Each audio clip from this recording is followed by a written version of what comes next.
So I'm gonna make this video short and sweet. Episode 1070 has came out in the One Piece anime, and people are hating on it already. And I'm talking they are grasping at straws at best. The One Piece haters are weird. I literally seen a comment that was complaining that when Luffy goes into Gear 5 at the end, that his hair doesn't come out of his scalp. Like, what the fuck does that even mean? I, I, I, huh? There were other people complaining that it looked fan made or they're saving budget. Lads, what do you want from Toei? The chapter wasn't that much going on. There wasn't no crazy fights, no crazy nothing. What do you want, impact frames? You want impact frames of Zunisha saying Joy Boy? Like, what you want from the studio, my brothers? I think the episode was amazing. And if you actually look at the manga compared to the anime, they were literally spot on everything. If you go back and like compare the two scenes side by side, they look almost identical. And I'd usually always say this about every single episode, but the anime was just so much better than the manga.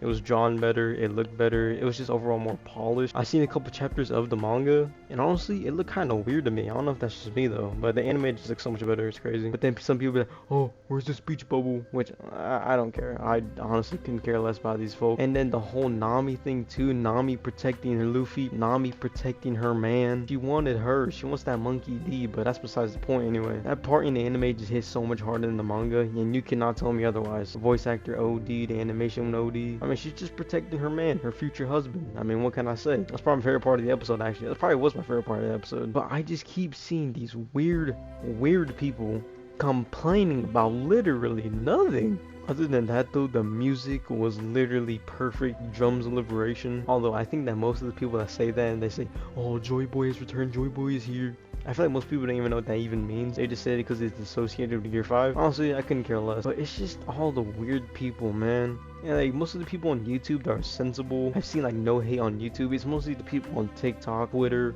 Reddit, like where all the basement dwellers are. Those are like the main people that are just hating on for literally zero reason. One thing I will say though is Yamato had some elongated grapes, if you know what I mean. I was like, what the hell's going on here? But Nami screaming for her husband, and then Luffy becoming him. It looked amazing, man. Next week's episode is gonna be so fire. I made a reaction video on this on my second channel, so if you want to check it out.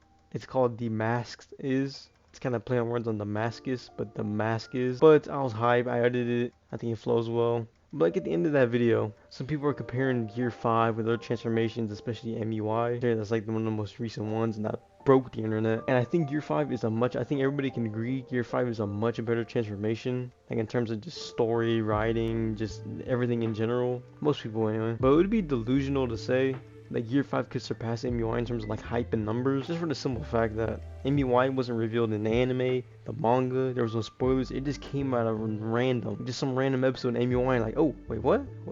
Goku did, huh? I gotta check this out. So like everybody was on the train, but everybody knows about Gear 5 Luffy, so like either help it or diminish it. I think MUI, it was just so sudden and just came out of nowhere, and that amplified it so much more. You had whole ass watch parties that never even watched a single second of Dragon Ball watching new MUI episodes. It was crazy. But anyways, the one thing that this episode confirmed to me is that Nami and Luffy and the story. That's all I gotta say.